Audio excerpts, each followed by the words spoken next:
where time meets style. All right. Hey, Alan. Welcome to Time Meets Style. How you doing today? Good. How are you? Thanks for having me. Of course. Alan is the founder of Tsao Baltimore Watch Company. Alan, you grew up in Baltimore, attended university there, and I think you have a background in marketing and design. From that education, you founded Tsao Baltimore in 2017. And I think our audience will relate to this. After your wife was tired of you buying too many watches, right? I think a lot of us can relate to that. And maybe sneakers as well. There might be a sneaker addiction or two here. So why not make them, right? Of course, it's just like obvious. So what makes Tsao Baltimore unique is every piece is tied into the city of Baltimore, which is super, super cool. And it's clear that you're obviously super passionate about timepieces, about your hometown, and really excited to have you on the pod. And thank you again for sharing your Balt-Pilot Worldtimer here. We've got this featured up front with the Jordan 3 Court Purple.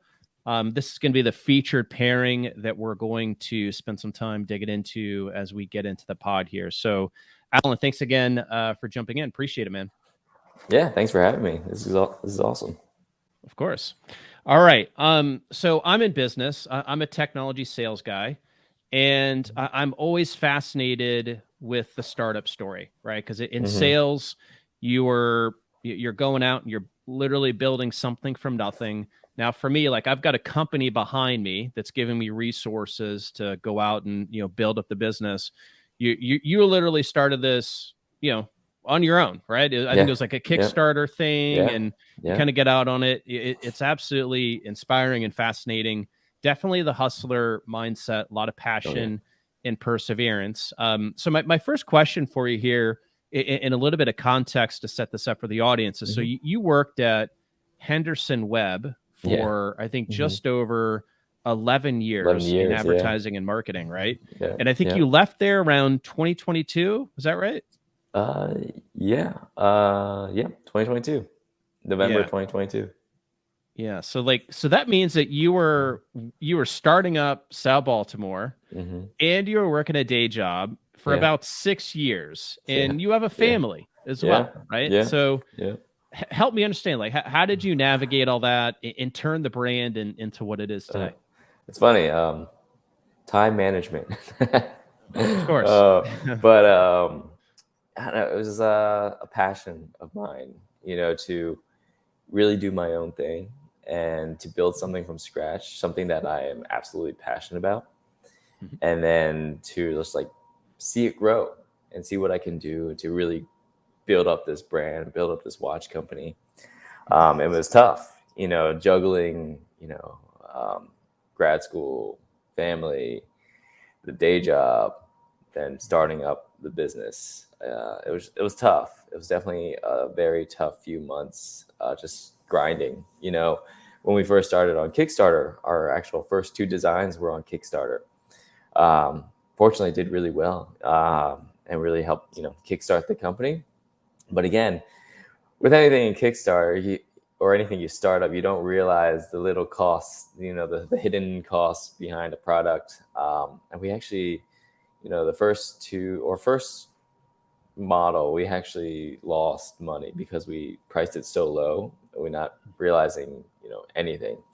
So it was a good learning experience. Everything, moving up to this very moment have been a learning experience, which is pretty wild because we're always trying to, enhance our process, improve our designs, improve our quality. Every new watch is always, a better iteration of the process. It's just tough working through it all. But November 2022, that's when I went full time and dedicated 100% of my time and effort to growing the company.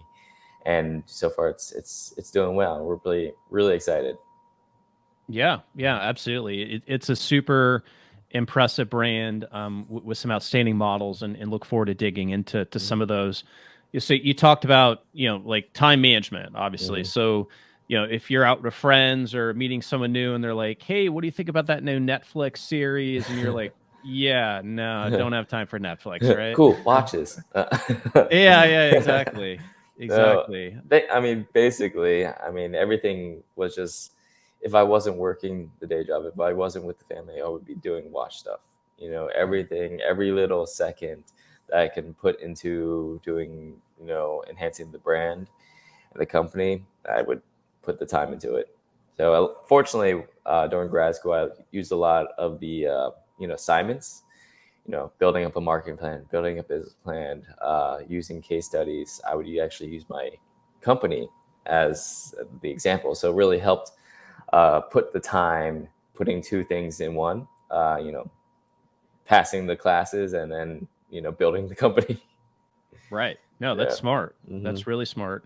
And when you were at Henderson-Webb, did they know that you were doing this on the side, or were you like, oh, I probably shouldn't let them know? Like, what was that like? So they did know. Yeah. So funny story, the actual COO and the VP of marketing, I told, so I went up to my VP of marketing and said, hey, I'm thinking about starting a watch company. It's like, oh, that's cool. That's cool. Just to let them know. And then the COO, she's like, my family's was in the watch industry. I'd love to be a part of this company.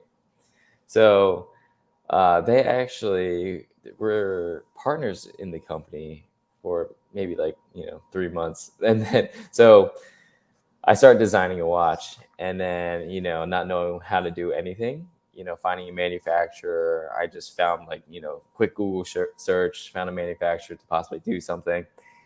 Shot them a design, waited 3 months to get it, had the box in my hand, opened it up. The watch was absolute shit. It's like something you would find in a vending machine at a craft store, right? It's just absolutely terrible. So that kind of, I showed it to the partners at that time, and they were like, it's not that good. Like, yeah, I agree. What do you want to do? And then they were like, I don't think we want to be a part of this anymore. I'm like, okay, no problem. So I actually gave them all the money back for whatever the cost to build the initial design, the prototype, and then went back to the board and then redesigned a whole new watch. Started talking to other independent brands, figuring out what to do, how to do it. I went to other Kickstarter projects, started messaging other companies. I found one that was in Maryland called McDowell Time. They launched something a year before I even thought about this project. And then I was like, hey, I'm a local person in Maryland. They're based in Rockville. Local person in Maryland. I'm thinking about starting my own brand. What do I do? How do I do it? If you have any time, let me know. He sent me an email. We had a conversation for 2 hours. It was awesome. His name is Bill McDowell. Really, really great guy. And he really gave me some pointers to figure out what to do, who to talk to. Maybe I should tweak my design to do this, and so forth. So based on that conversation, I redesigned my entire watch, started interviewing a whole bunch of different manufacturers, maybe 30, 40 different manufacturers at the time. And then really pushed out, quality as being something super important. So got a lot of prototypes back. One manufacturer did this, one manufacturer did that. And then eventually found one that I really liked and then moved forward. And then that's why we designed our first watch. And then after that, we kind of brought things more in-house. So I did the majority of the assembly work for my first 2 models, which is pretty wild because that's a lot of stuff, especially, just starting out. I always liked doing things with my hands and figuring out how things worked. Ever since I was 10 years old, I had my first watch, took it apart, put it back together, figured it out. And that kind of, grew that obsession, that rabbit hole. And then, one thing led to the other, is just assembling pieces. And now that I have, 2 little ones, little things and little people just don't match well. So fortunately, I have a watchmaker based out of Hagerstown, Maryland. The company called Maryland Watchworks. He's a great watchmaker. He's certified in Omega. He started out doing, more vintage pieces, and then timing was perfect because he wanted to start Maryland Watchworks the same time we were expecting our first kid. So it's like, okay, Perfect. if you want, interested, you can assemble my pieces, and we'll have this really cool partnership. So Right. yeah, it's fun. Right. But I yeah, love so it. Henderson-Webb knew.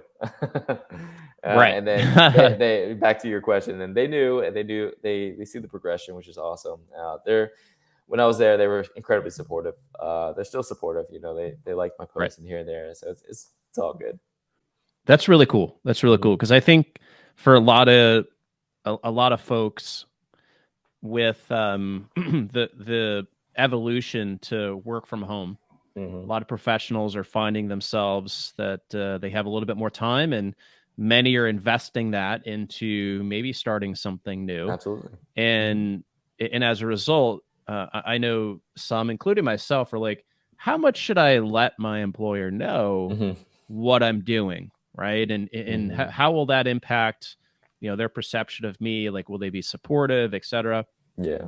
So it's really good to hear a story about, a company like Henderson-Webb and just how supportive they were. And my goodness, even, wanting to go in with you and be a partner, like that's pretty cool. Yeah, it was very, fun. very cool. Yeah, it was cool. It is cool. Yeah, it's like, who would have expected that? I know. Right? I wouldn't have. Yeah. Yeah, exactly. But you have to ask, right? You had the courage to ask, and that's huge. Yeah. So at what point in time did you realize you're like, all right, I'm ready to go full time? What was it? Was it because like you matched your earnings, or you just didn't have time for your day job anymore? What was that catalyst that was like, all right, doing it? It was a mix of a lot of things. Started the company in 2017. So, 5 years later, figure out, at that point, like the company has been growing, every year over year. So just knowing that, and the support, the community, just hearing all the comments and everything from everyone, it's motivation to really drive the company to where it should be, and then that helped the decision. Obviously the sales was good. And just figuring out where I was in life, or where I am in life, and, figuring out if it's the right time. 5 years is a long time for, 5 years starting a business. Having a business last for over 5 years is a milestone. So being able to accomplish that itself was like, maybe if I can do this part-time and generate X amount, just imagine what I could do when I'm full-time and going 100% growing the company. What can go wrong? Obviously, at the time it was, COVID. And then fortunately, with a lot of e-commerce companies, as long as you had inventory, the business was doing well. Right. Yeah. So COVID actually, sales exploded at the same time. Once COVID hit, we also had the article on Hodinkee when we launched the legacy model. So that really helped escalate a lot of things too. So it kind of put us on the board, which is great. So adding that to it, we had a lot of interest in people, investing into the company too. Actually, I have a partner. He's in the crypto world, actually.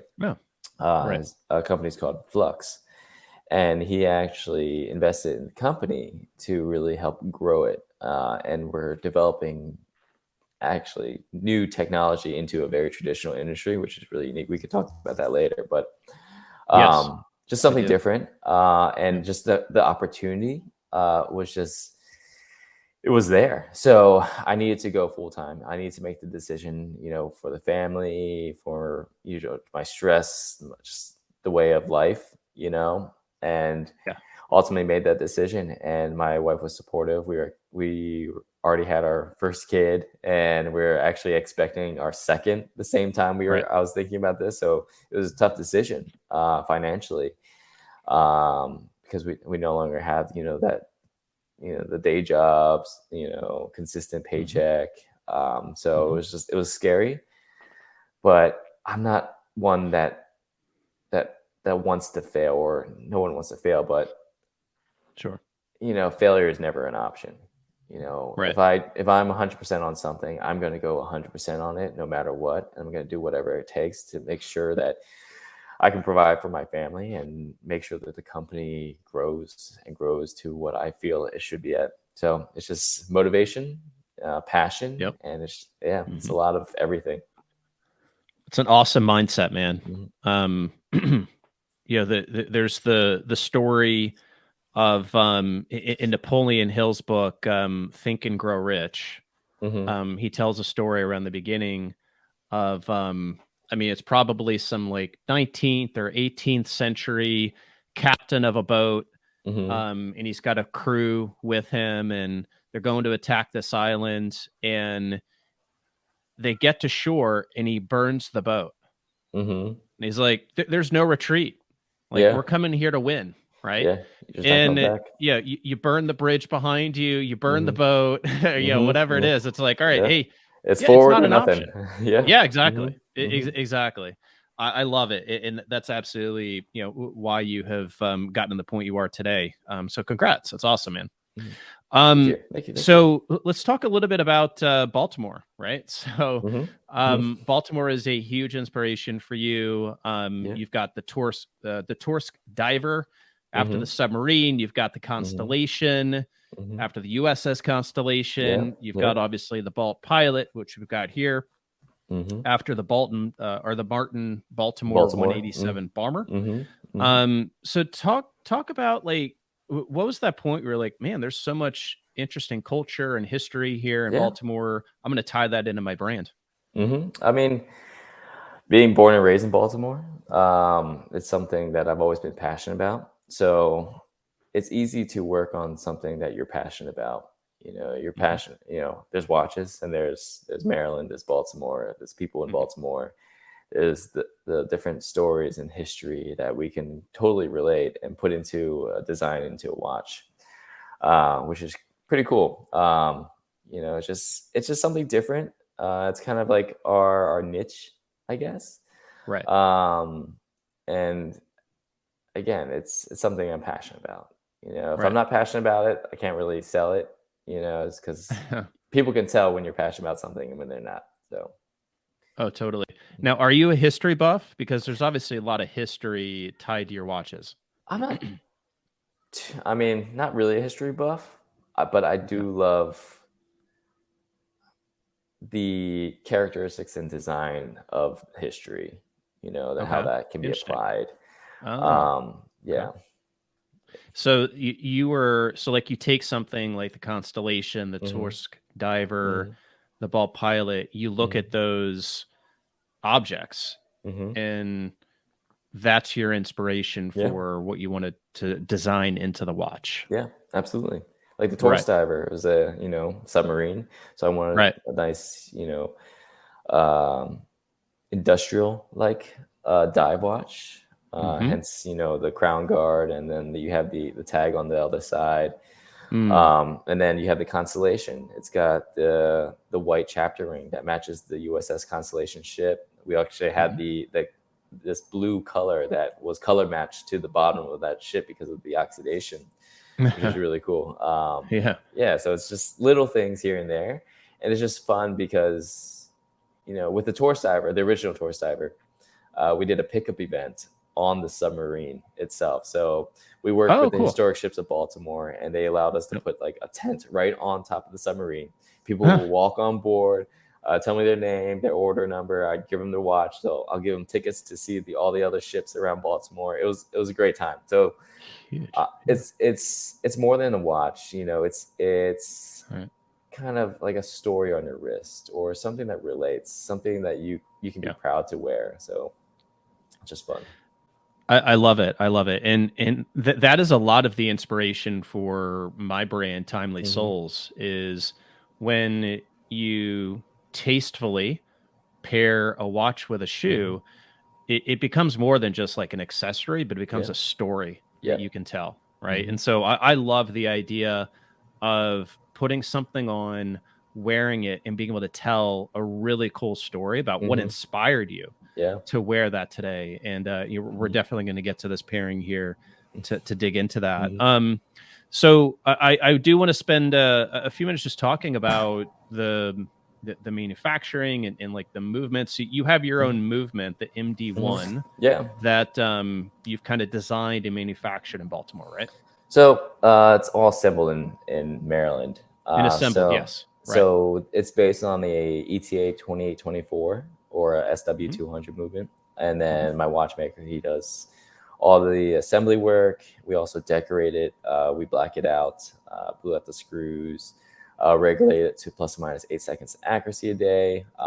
So we do a lot of work into the movement itself, which is something unique. You don't generally see that in, a independent micro brand.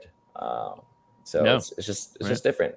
And we want it to be different, and we want to, put watchmaking back on the roadmap of, American watchmaking. Eventually we'll get some CNC machining. I know there's Vortic has their own CNC machining, do their own cases.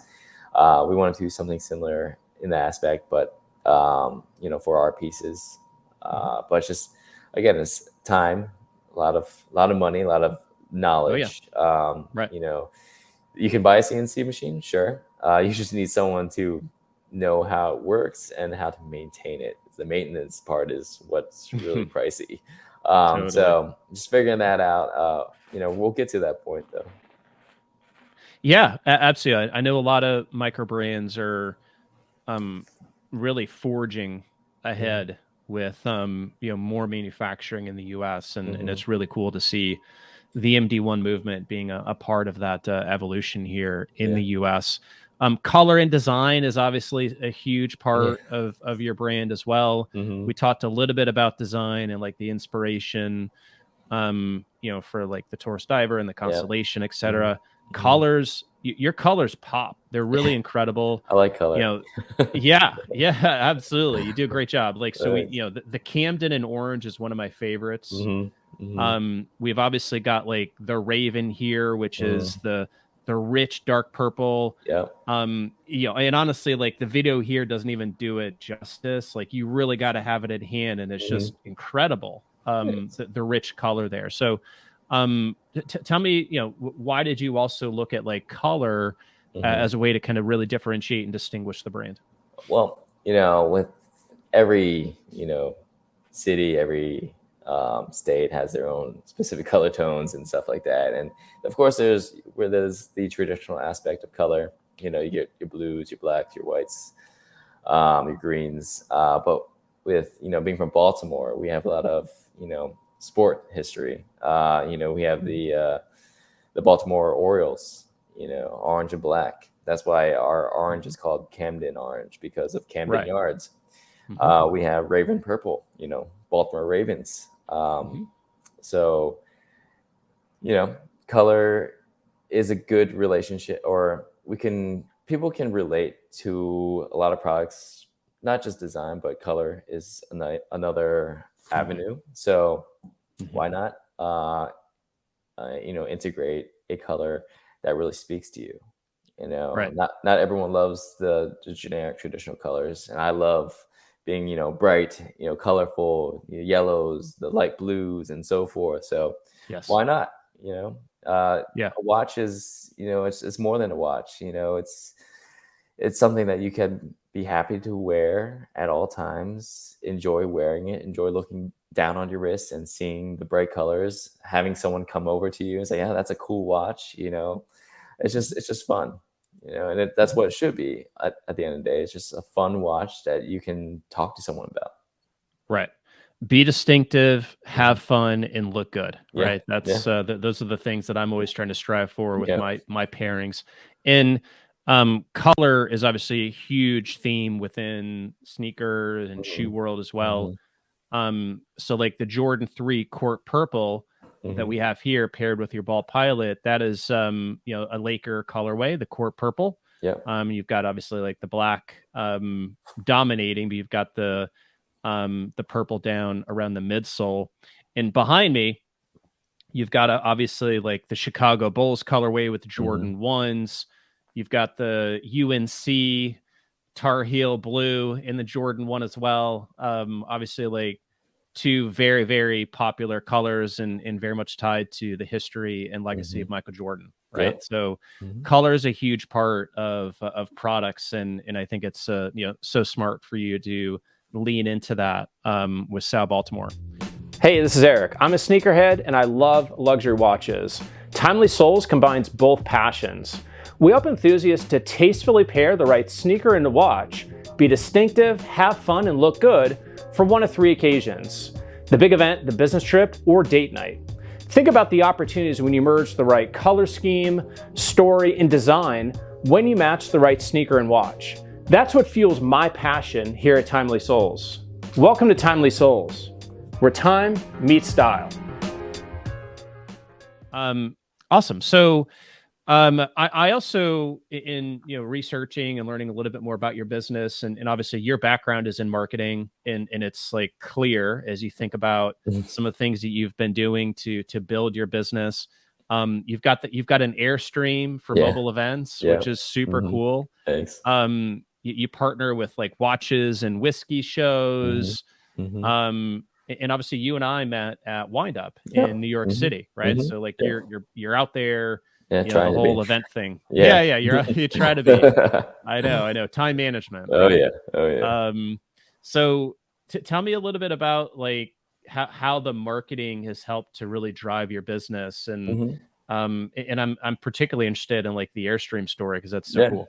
So the Airstream, it's a 1977 old Airstream trailer that was converted into a mobile watch boutique. Completely new foundation. The only thing original in that Airstream is actually the exterior walls. It's a blacked out Airstream, really cool. Yeah, you don't see that at all. But it's fun. We actually did the first event in Annapolis, Maryland, during the holidays. It was called the Annapolis Holiday Market. It was kind of we didn't know what to expect. It was, a billboard on wheels. So worst case scenario was just exposure, which was great. It would have been totally fine just being exposure, but I didn't realize just the amount of crowds, how insane that event was. It was thousands and thousands of people from all over the place coming to this market, this craft fair for the most part. They would be in awe just looking at the Airstream. They would take photos of the Airstream. They would come in just looking around, looking at the Airstream, asking us questions like, "Oh, there's a watch company in Baltimore." It was just really cool. Again, it helped with the exposure, which is perfect. But to top it off, we got a decent amount of sales during that event, which is incredible. We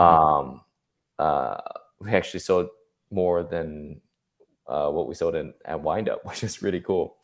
Wow, congrats. Thanks. And then, so knowing that, we for the 2024, 2025, and ahead, we want to plan more community events, participate in more outdoor outings, just get the brand out there, get more exposure. Talk about watches.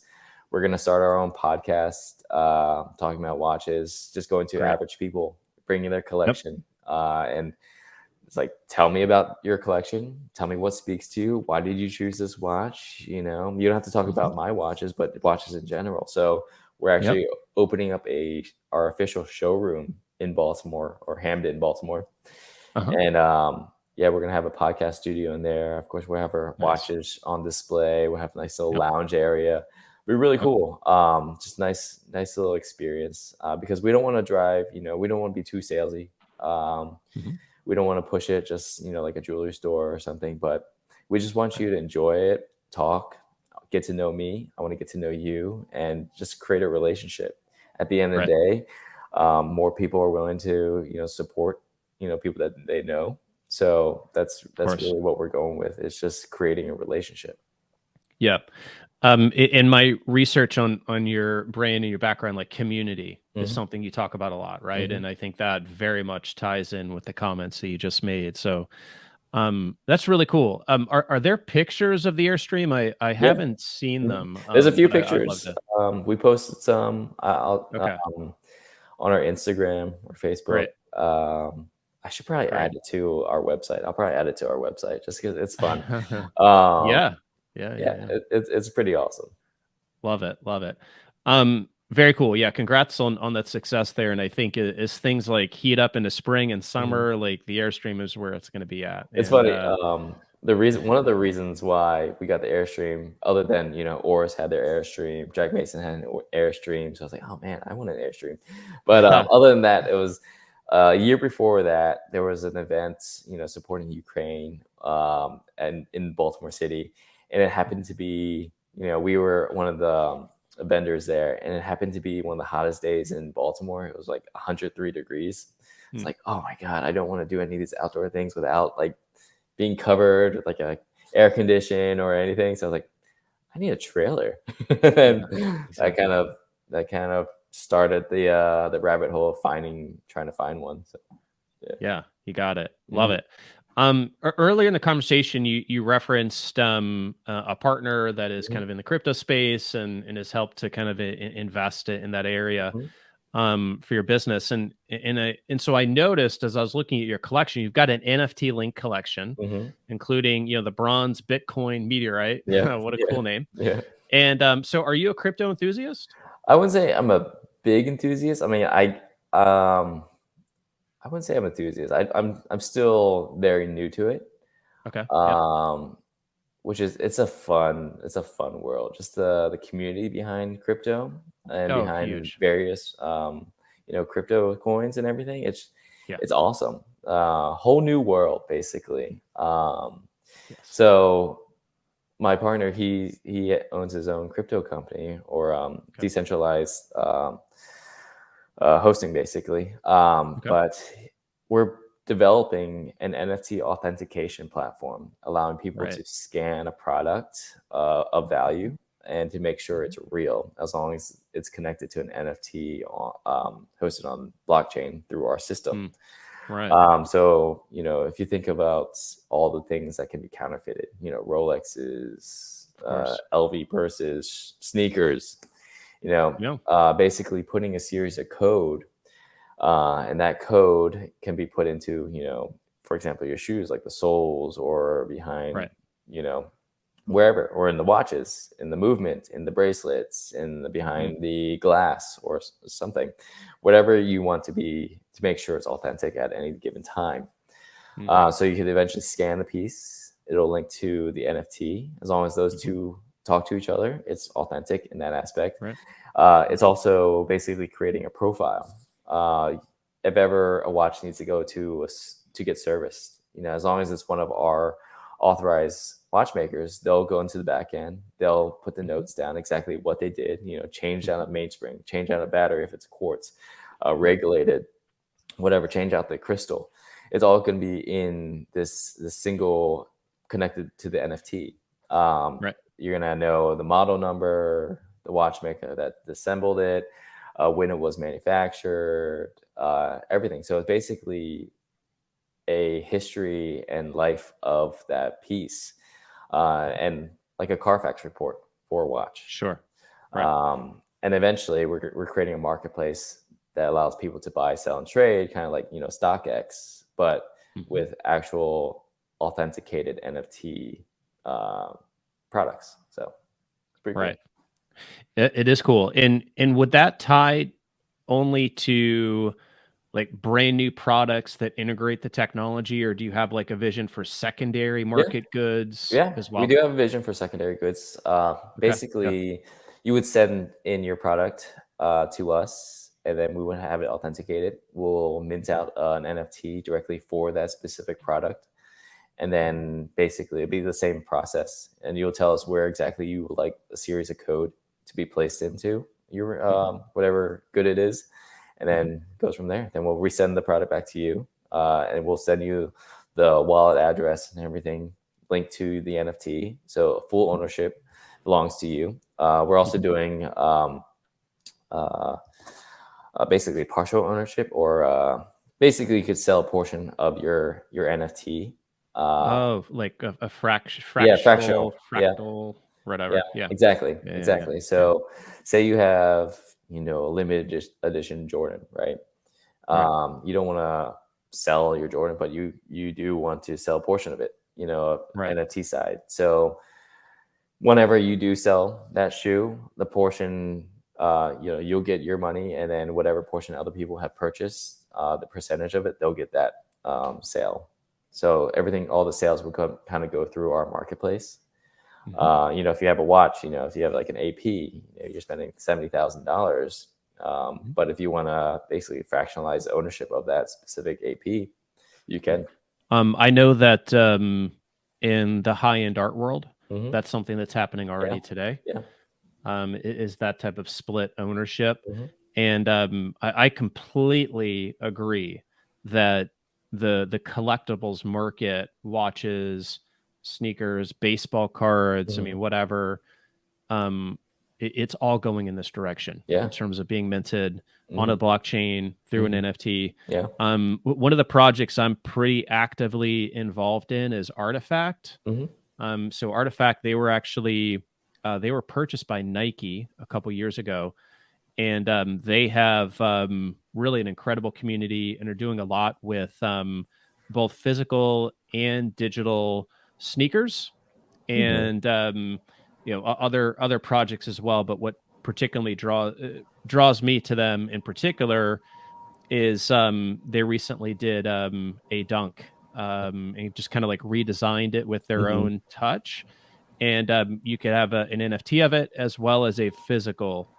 copy of the sneaker. Hmm. And I've got several of those coming this summer. Nice. Purchase them. Nice. You could only buy them with Ethereum, right? So it Uh-huh. was like Uh-huh. the real deal. Yep. Yep.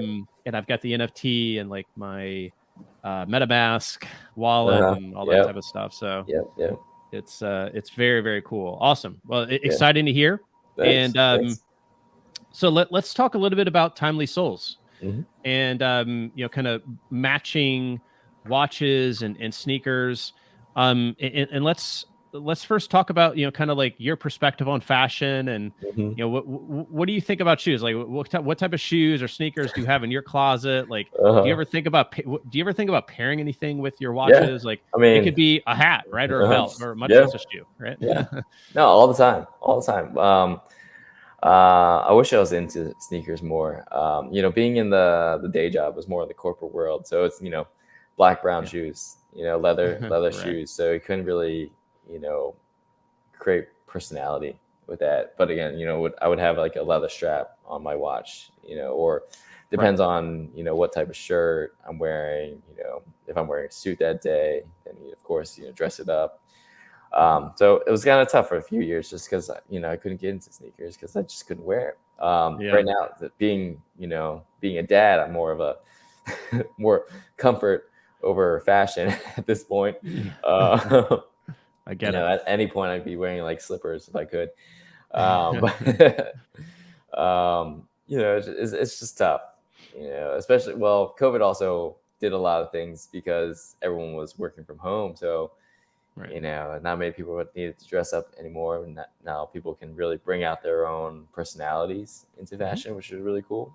Mm-hmm. I also have two little dogs, so having something nice around my feet just doesn't make any sense. Mm-hmm.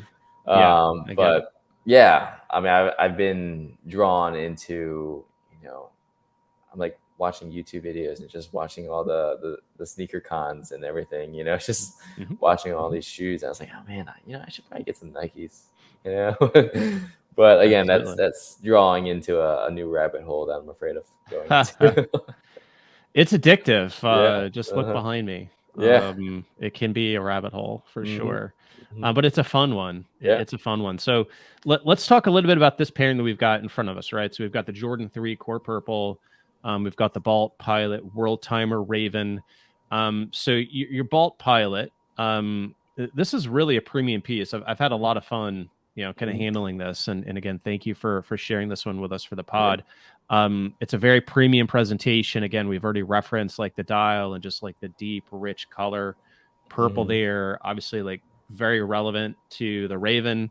colorway, and we kind of have like two sports teams represented here. We've got like the Lakers with the Lakers, purple, Ravens. we've got the Baltimore Ravens, right? So we're doing multi-sport pairing here in terms of the story. So this is like it's a titanium watch with like you've got a hardness coating on it as well. It's got the regulated MD1 movement. Talk to the audience here.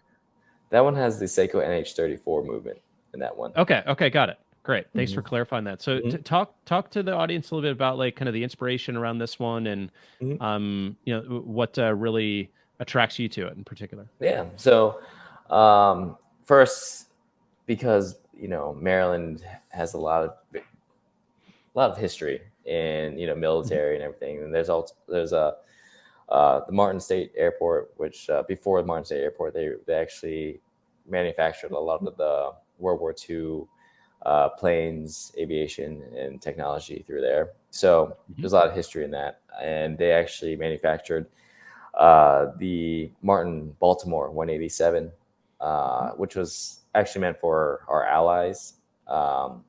And it was, a lightweight plane, a lightweight bomber. So it kind of brought into attention of titanium. Titanium is a lightweight material. So we wanted something unique, something different, not stainless steel. So this is our first time using titanium, which is really cool. Of course, titanium has a bit more scratch prone to it. Sure. So that's why we added, either a DLC or a 1200 Vickers coating of scratch resistance to help its durability and, everyday wear. Pilot watch legibility is key. With the Worldtimer, it gets a little busy because you have the major cities on the chapter ring. Yeah. But it's just, Worldtimers in general are always really busy. So there is a recon version, which is a lot simpler version of the Worldtimer, but they look almost identical. Right. But I just love that design. I love busy designs for the most part. I have, in my collection, I have Omegas and there's Breitlings. Breitlings are also pretty busy. The Navitimers are very busy. Yeah. I don't even know what time it is. Yeah, exactly. It's just like I'm just like lost in the dial. Yeah, but it's beautiful. So, they are beautiful. Worldtimers, the GMTs is all, function, and it's great to have as long as if you're traveling a lot, definitely is really helpful. Of course, instead of New York being the city on the top of our Worldtimer, we actually put Baltimore down. Of course. Why not? But it's just, just variations. And of course, we have our signature profile, like our side profile. A lot of watches, it's like an open canvas on the side of the profile. So all our watches, they all have a design aspect to it that really shows, just the lines and everything, just create something different. So like that. So yes. Yep. Yeah. So it's just open canvas that people kind of just forget about. So we just want something different. Very cool. Yeah. And I appreciate the description there around the Balt-Pilot Worldtimer. And that caught my attention when I first pulled it out, because I do have like some Seamasters in my collection. And I was like, oh, is this a helium escape valve? And I was like, no, it couldn't be. It's like, oh, okay. I can like, I'm setting the time zone. Okay. Very cool. Very cool. Cause it was in that same spot that I'm accustomed to. Right. No, but I like that design there. So the Jordan 3 is the pairing that we have here. And I just want to kind of talk a little bit about the Jordan 3 and the history of this silhouette with the audience here. And what I think will surprise a lot of folks is just like how important the Jordan 3 silhouette is to both Michael Jordan and frankly, the brand of Nike overall. This particular silhouette, it was designed by probably one of the most famous, if not the most famous sneaker designer of all time, Tinker Hatfield. And it was a turning point because it was Tinker's first Jordan collab design with Nike. And it was on the heels of obviously the Jordan 2, which Michael was extremely disappointed in. He hated the silhouette. He almost left Nike after that silhouette came out and went to Adidas. He was that upset with it. So like the Jordan 3 was super important. Nike had to get it right to make Michael happy. Mm-hmm. And they brought Tinker in to design it. And needless to say, the rest is history.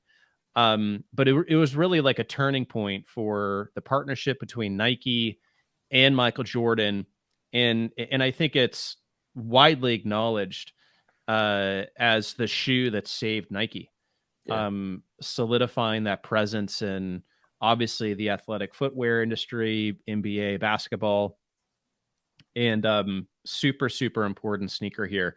You've got the visible air technology on the heel, which is actually another sneaker that Tinker designed, the Air Max.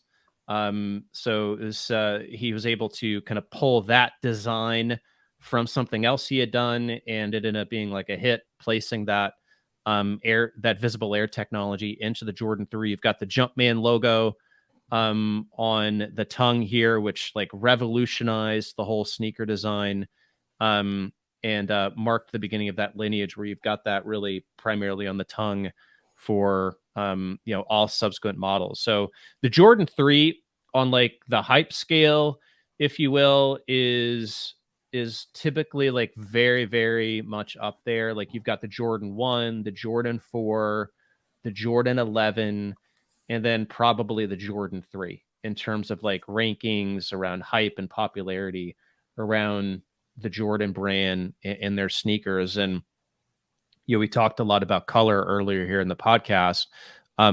There are dozens and dozens and dozens of different colorways associated with the sneaker, but I love a darker Jordan 3,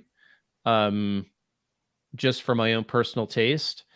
And so this one like really hits home for me. So the last question that we'll kind of go through here today on the pod is like, imagine yourself wearing this sneaker in this watch. Like, where are you? Like, what are you doing when you're wearing this pairing here, Alan? So I'm going to put you on the hot seat, and give me your vision.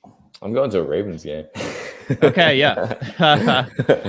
Man, absolutely. Yeah, I'll be at a Ravens game. One day we'll have a suite. Yeah, exactly. No, exactly. Just going out of town. That's a perfect combo. Mm-hmm. It is, yeah. So we have like kind of 3 different occasions that we will, tastefully pair a sneaker and a watch, right? Business trip, date night, or a big event. Mm-hmm. And this is definitely an event pairing, right? So like I'm 100% aligned with you. Courtside at the Lakers game, or the luxury box at the Ravens game, right? Like one of those two, right? You're there. Yep. Absolutely, the pairing that we wear there. Awesome.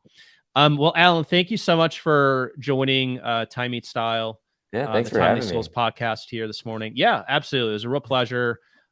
Great to get to know you through this process, and hopefully, our audience was able to learn a little bit more about Tsao Baltimore and create some more fans for your brand there as well. Hope so. And have an awesome rest of the day. And thanks for hanging out this morning. Yeah, appreciate it.